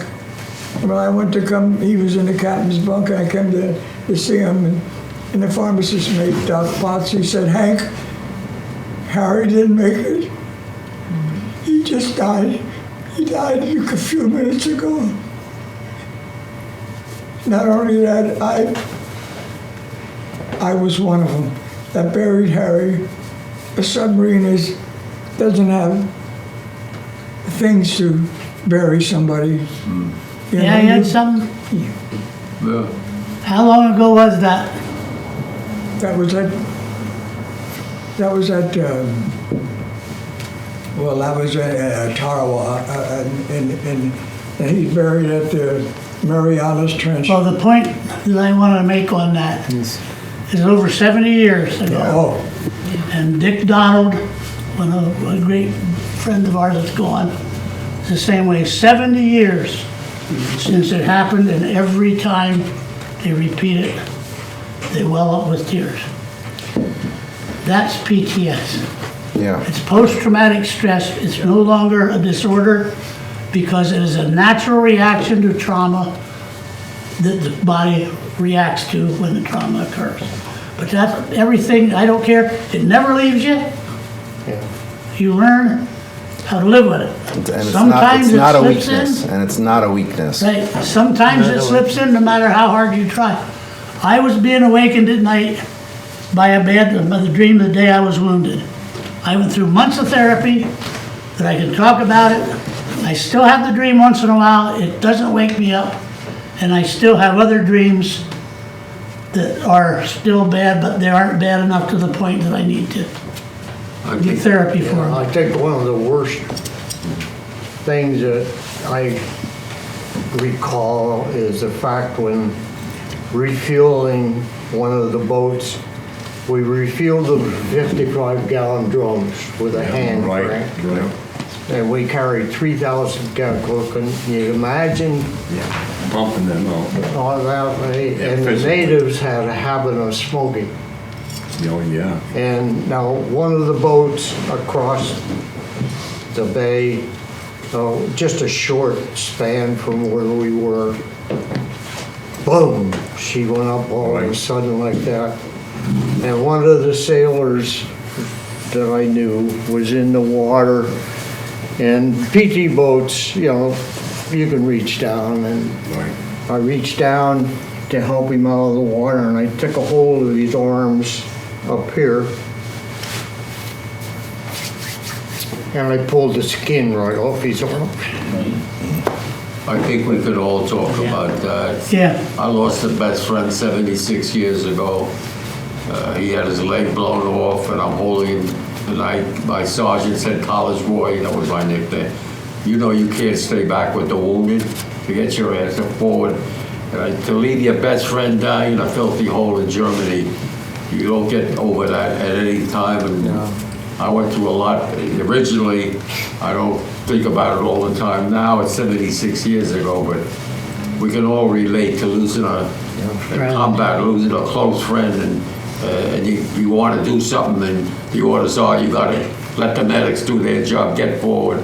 I didn't want to leave him no how, and then I wrote a letter to his mom and all that stuff, and that brings back very, very tight memories, you know. And so fortunately, as time went on, you know, I belong to a PTSD group. We meet every week now, and I try to tell the younger guys from Vietnam and what 2, 3, 4 tours, they're all messed up a little bit, losing guys. And I said, you got to fight through it and get over it, because you can't live your life just, you know, mourning all the time. So I think we all can relate to some of that stuff in combat.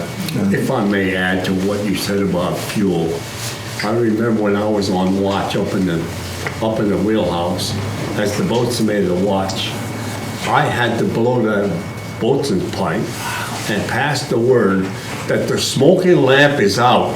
Nobody smoked when we were taking fuel on there, just for that reason. Yeah. Because that ship could blow up, you know, burn. And I remember piping that along. We call that piping. Yep. When I blew that pipe and announced what was going on by the skipper. He said, you passed that on to the PA system. I took all the valves up there and opened them all up so the whole ship could hear, no matter where you were. When that word, we said pass the word, that was pass the word. And that was my job as a lower seaman, not a chief. Once you made chief, you don't do that no more. I was a third-class petty officer then, which is equivalent to a sergeant. That's when I had most duty up in the wheelhouse, when I was on watch for 4 hours. I think one of the proudest moments I had when I got to put on the full military uniform Yeah. I had. Okay. That was one of my proudest moments. Yeah, we all had that. Yeah. Certainly. So a point you brought up before is you don't feel like you're heroes, and that's only those that were killed in action are the heroes. And it's hard for you, especially all of you that have been in such combat, intense combat the way you are, but you do have to realize that you are heroes. And those that died there, they certainly are beloved and are killed in action are always held in the highest of esteem. But all of you, what you've done and what you've been through has certainly makes you American heroes. We had a carry on. And you have to accept that. We had a carry on. You did. All of you have brought up the losses you've had. I'm going to ask another, maybe a tough question. I'll start with you again, Alan, here. If you could see one of your comrades again, what would you say? One of your fallen comrades, if you could see him today. I wouldn't say anything, but I'd give him a hell of a big hug, I can tell you that. I'm a hugger. I tell all the kids, forget the hate, learn to hug each other, and I'm known now as a liberator who says hug, don't hate. I get letters from the kids now. We formed the Hug, Don't Hate Club in your honor, Mr. Moskin, so if they want to put on my tombstone, he said hug, don't hate, I'll settle for that. But that's how I feel today, There's too much hate still in the world, In this country too, unfortunately. What I saw on January 8th broke my heart. I never thought I'd see a march on our capital, the United States of America. We fought to get rid of all that garbage, and hate begets hate, that's all I can tell you. And learn to get rid of the hate, maybe the world will be a better place to live in. Bob, same thing. I would have said to him, I lost a couple of friends. I would have said to him, I says, 2 things I would have said. I said, I wish it was me, or what could I have done different? I had nobody, they had family. I pound myself to death at times saying, what could I have done different? Being a leader, And I get emotional sometimes.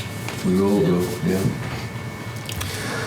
I guess it's a sign of weakness. Knowing what you know now, then what would you say? Meaning, not about that situation, but just knowing what you know now. I guess I'm trying to present it that way. I would have, You wouldn't do anything different. no, I wouldn't do nothing. Exactly. different. That's I went because I'm proud to be, Yeah. to serve in the military.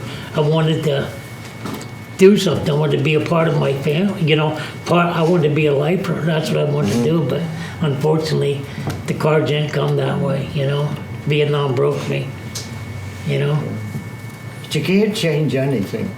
What's that? happened. Stay the way it You is. can't I know. change a thing.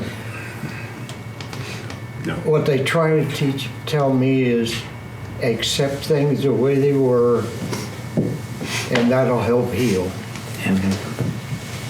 Right. Well, you know, you say, did it make me a better person? Yeah. I don't know.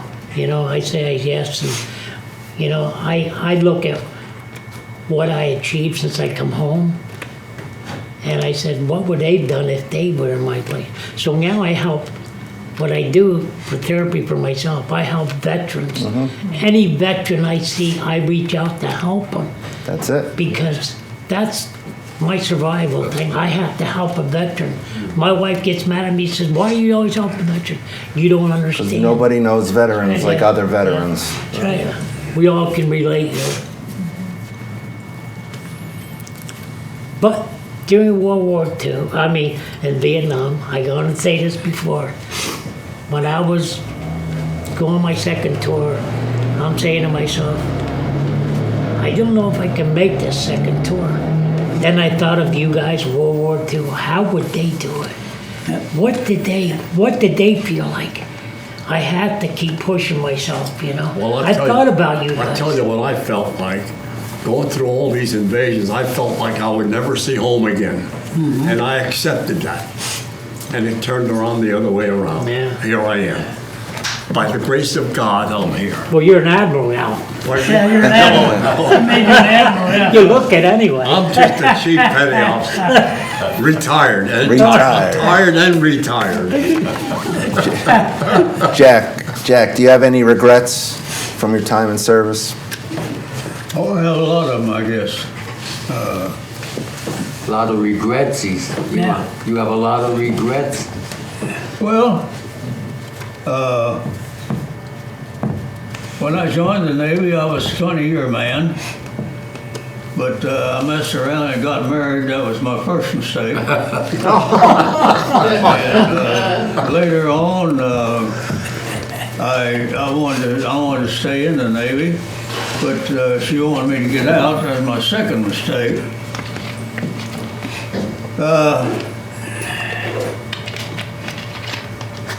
I fulfilled all my wishes, I guess. I flew all over the world in the Navy. I was an airline pilot when I got out of the Navy. I then I was a corporate pilot for Union Oil Company of California for 10 years. I fulfilled all of my wishes there. Every day I'm on a golf course now, I see an airplane go over, I can visualize everything in the cockpit. And, Excellent.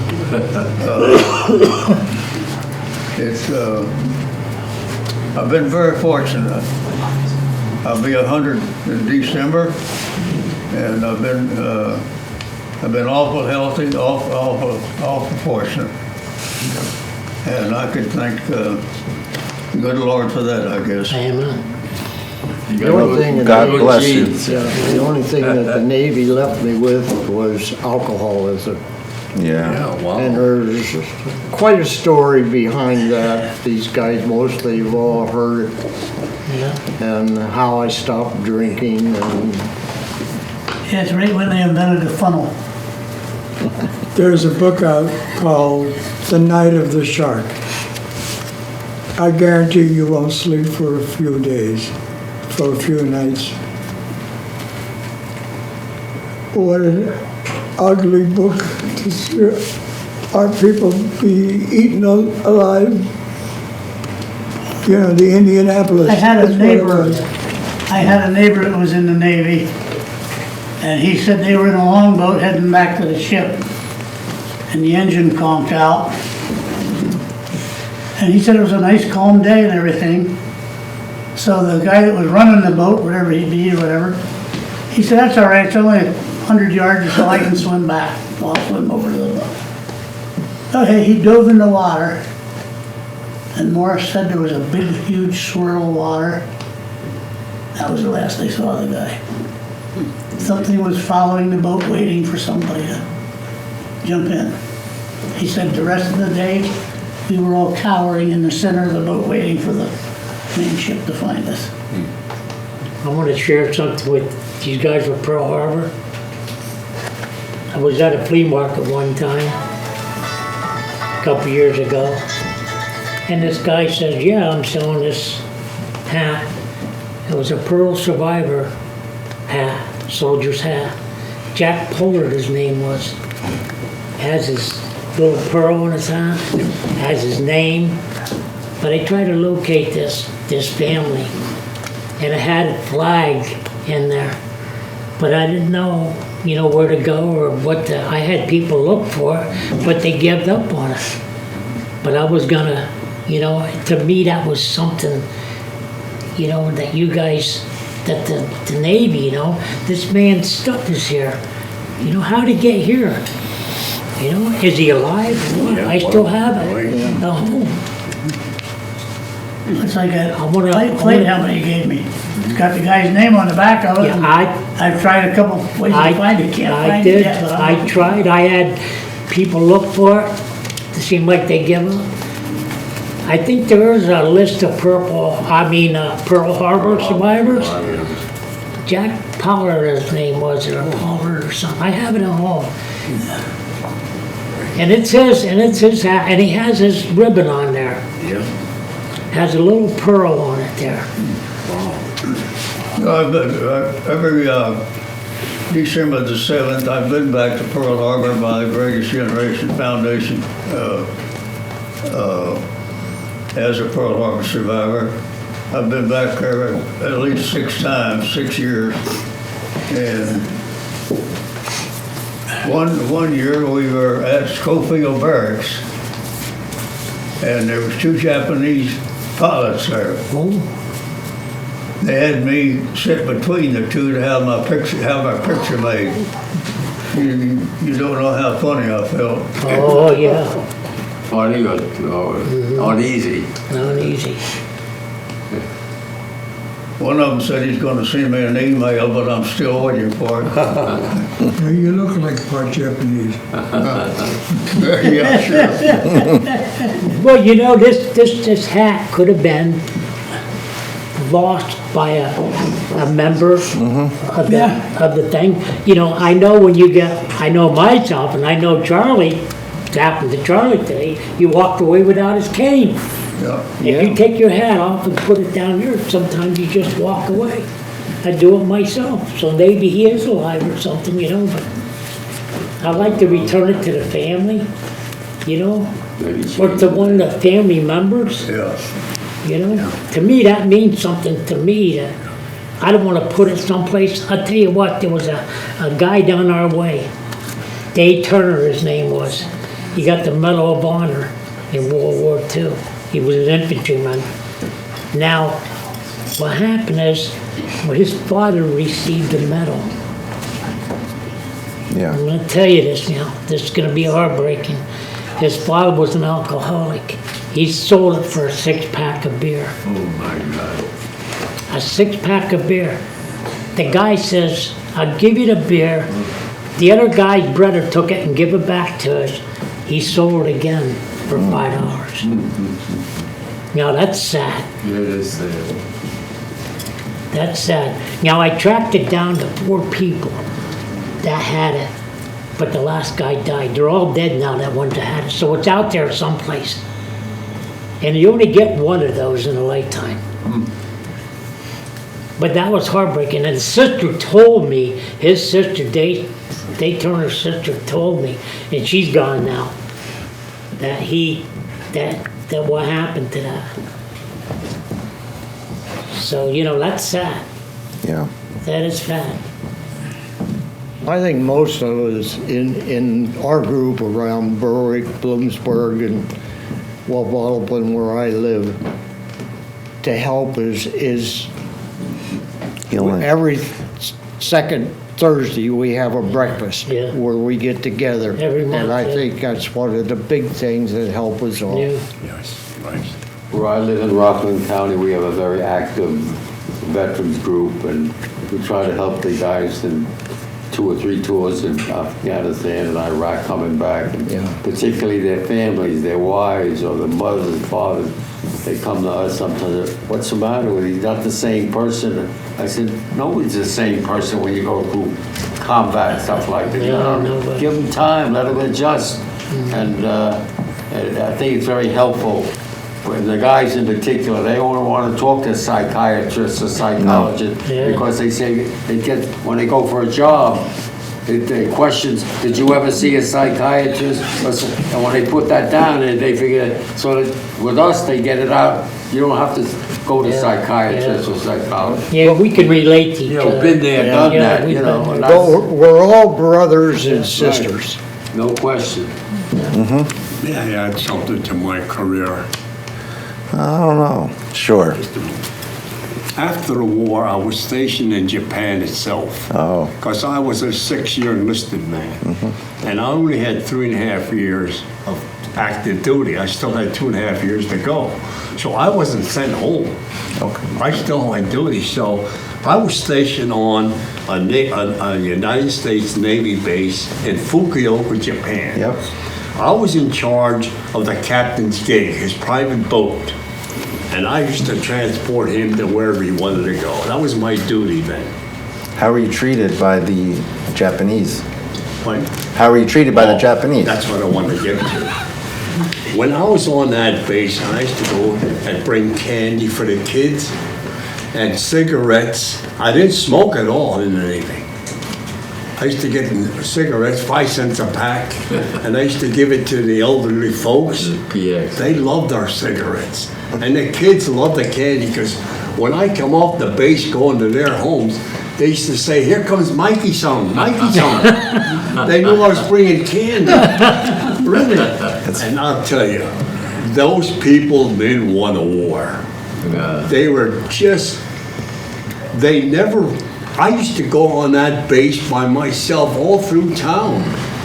Not one of them ever thought, I figured, man, they'll probably attack me. Not one did. I got along with every one of them. They were very peaceful people. If I could add to that, Matt, so 50 years later, I was stationed in Japan, There you know. and they were very gracious. They are. Very gracious to us Americans there. They were. Maybe Yeah, a because if couple they of were, the you might older, do it again. maybe a couple of the older Japanese Oh, well, naturally, you'll harbored some ill will towards us, but they're the rest, they were very people, gracious, and were happy to have us there, and what we did with them after the war. And let me tell you this, when you entered their home, you had to remove your shoes. Oh, yeah. You didn't go in with No, your shoes. no. They were very clean people. Yeah, they were. But can I add something about that? And that goes back to Pearl Harbor. Before, I think at the time, and I can't speak today, but before Pearl Harbor, and maybe even today, but the Japanese were very, very disciplined people. And they were taught to obey commands by superiors, whether the government or otherwise. And so whatever they may have felt about the United States, and some of them did hate the United States, but a lot of them did not.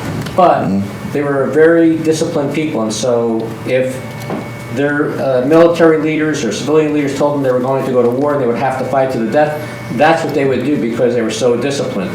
And there's a story, I just want to add one little anecdote that's kind of telling, is I'll never forget when Pearl Harbor occurred, all the members of the American embassy, including the ambassadors, they were all taken as prisoners of war.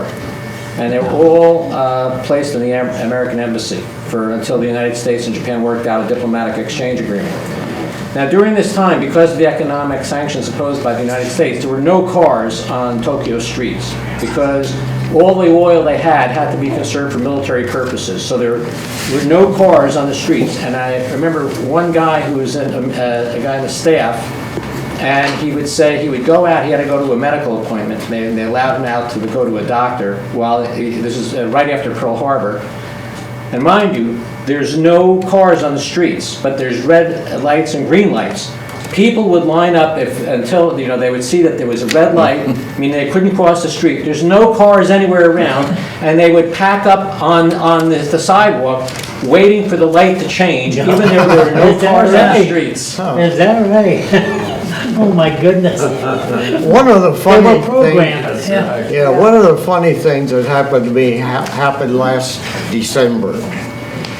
My one granddaughter and Chris and myself flew to Honolulu. Coming over the water, we were getting ready to land. We were still over the water, and I looked out and I told my granddaughter, I says, "You better watch out for the Japanese fleet." She nudged me and she says, right behind me said a Japanese couple. And I turned around, they were just snickering. That's great. Getting back to what you said about discipline, I owe that to the parents. The parents disciplined those Japanese children. Those children, when they got an order from their parents, they immediately accepted it. That's why those kids are very well disciplined. That's true. Because of their parents. Right. We had a Japanese couple live next to us, and all the other girls, and were out playing in the streets. And these two daughters who were friendly with my daughters, they had to be in doing their music lessons Right. and other stuff. Right. And I said, why didn't you let your girls go out and play with my kids? Oh no, they know what the rules are. Right. They're very strict, the parents, and they brought up their kids in the right way, I think. Right. Yeah. One's now a doctor or whatever. And, Yes. I always remembered that with the Asian, they're very strict on education and do the right And thing. those people didn't want a war. They didn't want a war at all. None of Well, them. I can tell you in Germany, the Army of Occupation, the German people that I associated with were very nice. You never thought there was a war. I that know. They liked it or whatever. It seemed to and, be that way all over. Yeah. The Commodore people didn't want a war. No, I don't think so. Yes. They want to live in peace. And I ended up marrying a German girl, so what are you going to do? Don't forget years ago, Does she hold a grudge? don't forget years ago when Europeans migrated here. Yeah. Right? They all lived in one little community because of the language. Yeah. Then actually, as the kids grew up, they intermingled, intermarried, and now we have what we have today. Right? That's right. Yes. Yeah. So that's the way it is. And that worked out okay because we learned a lot from them coming here. A lot went to work for the United States. They were so glad to be citizens of the United States. Right. And I Yes. know now as a civilian, I belong to the Flag Day Association in Allentown. And I was the one that made, when they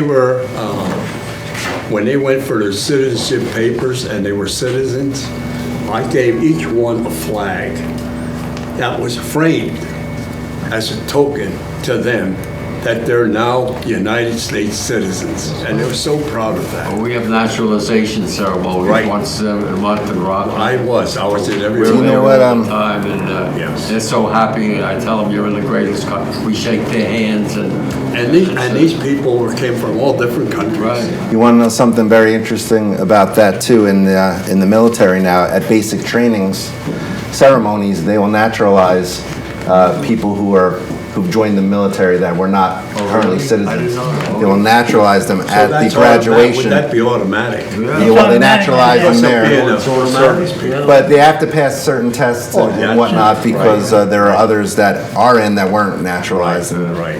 But it is a very emotional event for them because not only are they graduating basic military training, boot camp, but then they're becoming United States Well, I citizens understand too, in and maybe you uniform. could correct this. When the Philippines, when we were at war, and they joined us, they joined United States troops. After the war, they were allowed to be citizens of the United States. Is Yeah. that true? I'm not sure about that. It could be. Because of their service It could at be. that time, That's something I don't they know. were entitled to be United States citizens. Sounds reasonable, but I don't know. I don't know how true that is, but that's what I heard. You know, there's another good thing while they're filming here. I don't know if these people know it or not. During Pearl Harbor, after Pearl Harbor, they stamped American currency with Hawaii on the back of that, didn't they? Yeah. A lot of So they people knew it came don't know from that. Hawaii. The word Hawaii on the American currency, did they? I never heard of it. Yeah, Yeah. they did. Jack has a World War II veteran up my way. He was in the Navy. He goes to me, he says, hey, he says, I had this. I said, you're bullcrapping me. And Pete says, no, that's true, Bob. You're shaking your head, no. No, yeah. Oh, No, that's he true, knows about yeah. it. Yeah, it was, and I asked a lot of people, scholars, at the Bloomberg Fair, I said, you know this stuff. I'm gonna ask you a question. He goes, no, I never heard that. I said, something simple you never knew. It's American currency, they stamped it. I said, what was the purpose of that? If Japanese would take over Hawaii, they couldn't spend it on the black market, is that right? Probably. Yeah, they had a reason, but they collected all this then. When they bombed Pearl Harbor, I was just a 16-year-old kid in high school. Then when I turned 18, then I joined the Navy. Yeah. But I was 16 when they dropped that bomb. Is that right? Yes. I Hell, was a high school when they student. bombed Pearl Harbor, I wasn't even on the planning board. I was 15, I was 16. I was looking down from upstairs. Gotta be 96, it must be. Yeah. You know what? This gentleman here and I were born in January. He is 16 days older than me. Oh my goodness, He look was at that. born January. I hope you, He I hope you outranked listen you. to him. You better listen. January 10th, 1925. And I was born January 26th, 1925. Could you imagine? Wow. Small world. He's my papa. He's Oh, older. yeah. This was a great conversation. I'm glad we had it, there's a lot of Yeah, interesting yeah, information. yeah. 4 o'clock, what are we doing Yeah. now? Time for supper. We're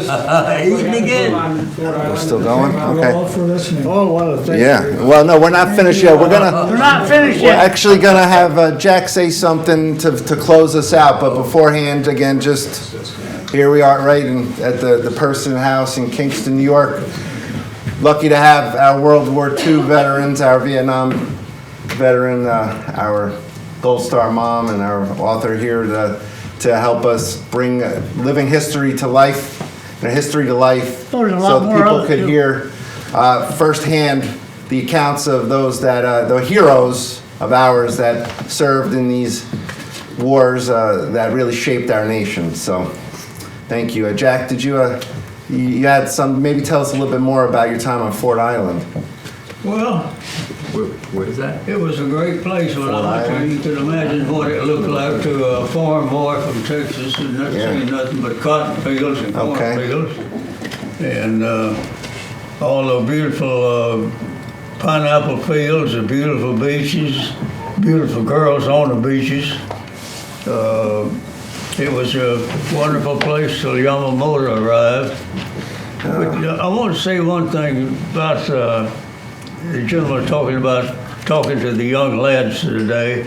I give presentations all over the country, and to the young lads, I always end my presentations by telling them, they always make a remark about the greatest generation. I said, well, they call us the greatest generation, but if you kids stay in school, learn everything, you can become the next greatest generation.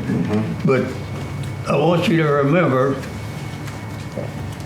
that you live in the greatest country in the world. It's not always right, but it's still the greatest.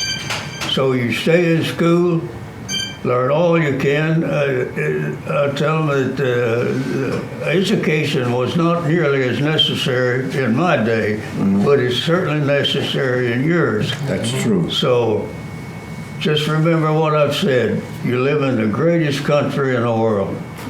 That's absolutely true. I point at each one of them when I'm in the classroom. And I said, regardless of their age, and I said, get your education, listen to your teachers, listen to your parents, and someday you could be a president of the United States. right. You You could be a governor. You could be a senator. You could be anything you want, but you got to keep your mind straight and listen to your teachers and your parents. That's right. That's what I tell them. Correct. Okay. Is there Get your anything? head out of that cell phone once in a while. That's the hard part right there. Where Where is he? That's getting worse and worse. All I see these kids doing, Yeah. I know. I'm getting, When you see them waiting for a Different. bus, waiting for a bus to pick up, they're all like that. It's a different time. Is there anything else anyone would like to add? Anything over well, the here? only thing I'd like to add is, I'm so glad that we were able to come as jointly as we are and speak up. That's the best thing. Get it out. It's And good for thank you us. for allowing the Vietnam veterans in, guys. Yeah, to be, Well, you guys are accepted. I know we're accepted, I said thank you. When we first started And- this, and World what- War II guys didn't like I'm it. glad I met you because I learned a lot of Yeah. jokes from you. Civilians, baby. Yeah, I never did anything. Did you hear well, me? not you, oh, I know, but I remember you. we're going back a number of years here. Did you hear me? Jack, I'm would you glad to have met you because I learned a lot of jokes from you. I want to add to what this gentleman said a while ago, about the presentations, the fourth day after December the 7th, we were all allowed to return to our barracks. All the lockers had been broken open to retrieve white clothing for bandages. And at that time, everyone was given a postcard with two inscribed inscriptions. The first one said, I've been wounded. The second one said, I'm okay, don't worry. That's all you could put on it. My mother received this card 14 days later. The kids can't understand that. They think you just pick up an iPhone, and call, Oh, yeah. It's a new world today. It's a new world, all Well, everybody right. says, in the future, well, guess what? We're in the future. My last deployment, I was able to Skype with my Yeah, family that's almost on a daily basis. We had to stand in line for an hour and a half and then go, hello, over. It grew out through my career. My first deployment was that way, waiting once a week I could call. Yep. By the last deployment, I was on the computer looking at my son, saying, "Did you clean up after dinner? There might be a bomb going off behind me. Okay, I gotta get off now." Well, during the Second World War, we had to wait till we got mail. And the ships, we were always going ahead of it. We got mail sometimes that we should have got for Christmas, we got in July. Yeah. Yeah. You get one before or And that after was, the date. that's the only I communications gotta we say, our had. mail was Writing a pretty letter. good. Yeah. Ours was pretty good. Sometimes if they sent you a pack of chocolate chip cookies, you got chocolate chip dust. Yeah. Because it was bounced We- around so much. It was all We had a member with the Purple Heart. I'm commander of Purple Heart. 529. He's my finance officer. Here, But anyway, now you know what I put up with. There was this World War II guy. He was infantry, CIB, and he was an officer. And he says, I took my Luger. I took off a German. I took it apart. He said, I sent it home. He said, piece by piece.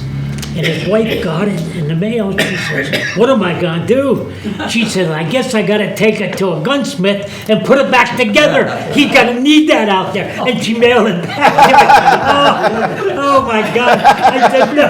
He said, Jay, real friend. Speaking of mail, we have an Italian, those Italian parents, and you know what they send? They send their son.